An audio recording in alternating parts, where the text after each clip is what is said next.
Hey there guys, got another video for you guys today. This time we're talking about Yamcha. Okay, so Yamcha is definitely one of the biggest jokes in Dragon Ball, and I'm here to tell you why he is not a joke.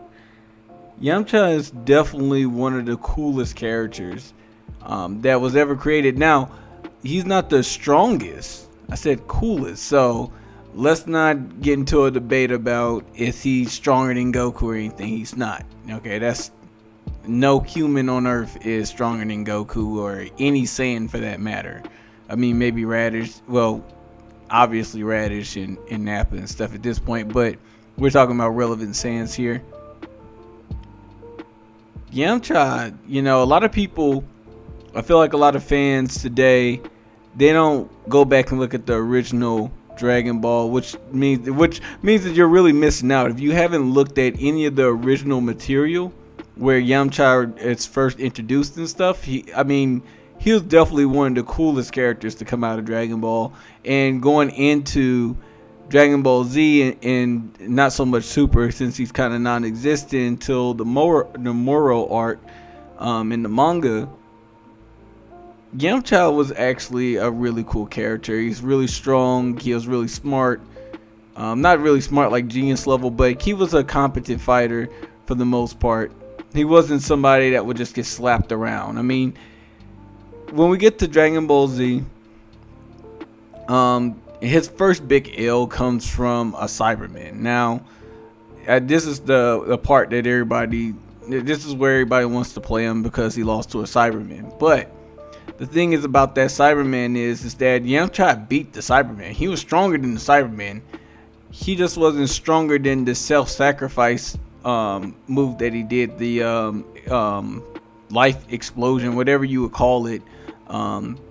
He wasn't strong enough to survive that. But what people don't realize is that even though the Cyberman was only as strong as Radish was when he came to fight Goku and Piccolo, that blast was way stronger than that. Okay, so that Cyberman pretty much condensed its life energy, which is different from Ki. People have to realize this. When they do that self-sacrifice move, like Vegeta did against Majin Buu and he did against Toppo in Tournament of Power, those moves are stronger than what the person that's using the move can actually put out, because they're condensing their life energy into it. They're sacrificing their life for it. Now, we don't know how long a Cyberman can live and how that really contributes to how strong that blast is. If it's really just counting down how healthy a person is and just going down into the hours to convert it into energy. But that's what the Cyberman did to Yamcha. So if they were like if Yamcha was only like slightly stronger than Radish was, let's say Radish was at 2000 power level and Yamcha is at 25, he's not much stronger than that. So when they condense that down, it's gonna be enough to kill him. Plus he was caught off guard. He thought that the Cyberman was down and now for the count, he turns around and it jumps on him and blows itself up.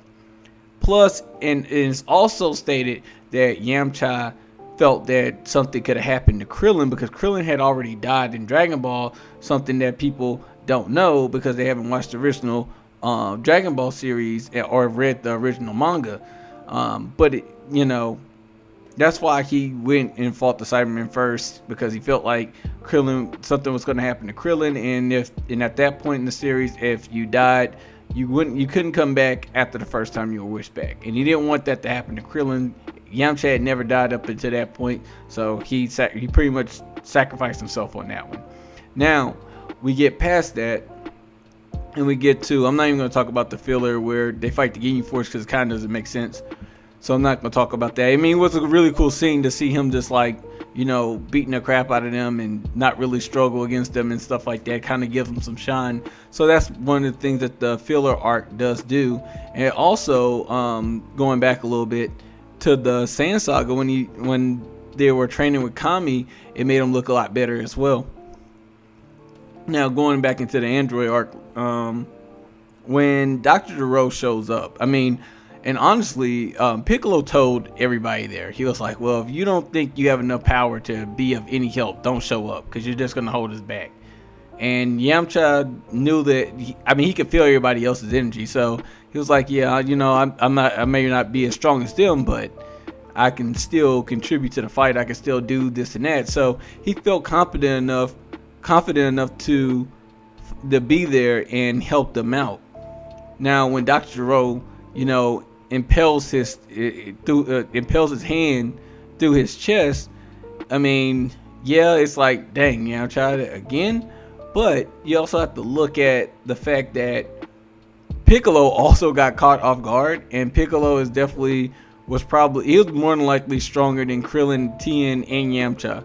So for him to get caught off guard, and they also stated, like they actually showed and stated earlier in that same arc, that Piccolo has super hearing. So for him to get caught off guard like that is kind of like, how? It kind of just doesn't make sense. So if Piccolo, somebody who's way stronger than Yamcha at that point, could get caught off guard, I don't see why it's hard to believe that Yamcha would also get caught off guard. Plus, he was more than likely getting his energy drained at the same time, because Dr. Gero did have those energy draining things on his hand.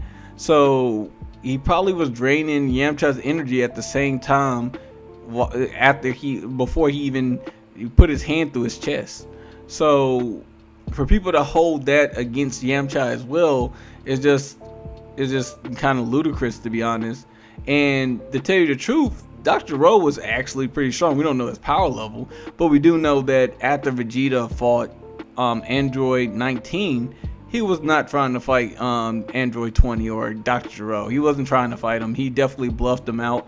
And we do know one of the reasons why Vegeta didn't want to fight him is because he lost so much energy from Android 19 that he was pretty much kind of tired. He was just, kind of pulling a poker face on him.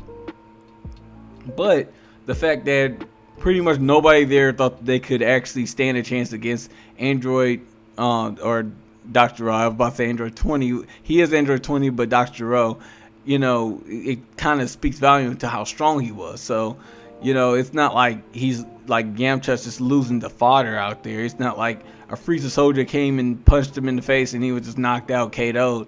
No, Yamcha is like, he's really cool. He comes up, he has like some really cool moves like the Wolfang Fist and the Spirit Ball. Spirit Ball is actually one of the coolest attacks in Dragon Ball, to be honest. It's kind of a shame that they don't use it, or he hasn't like enhanced it, because I guess at this point he doesn't train as much as he probably should or could.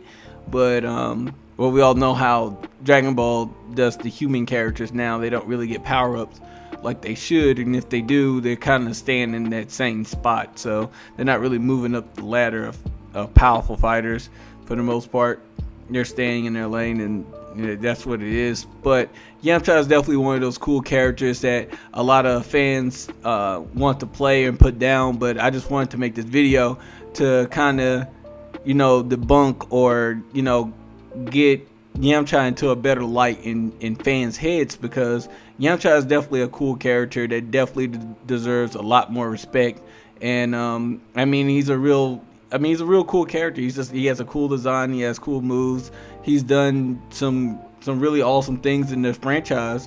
Would like to see him do more, but I don't see that happening anytime soon. Like I said, in the Moral arc, he did help out a little bit, and at this point, anytime people see Yamcha doing stuff, they get excited, because he is a cool character, he is fun, and he is enjoyable to look at and read and watch on TV and stuff. So, but if you guys like this video, don't forget to like, comment, and subscribe. I'll talk to you guys later.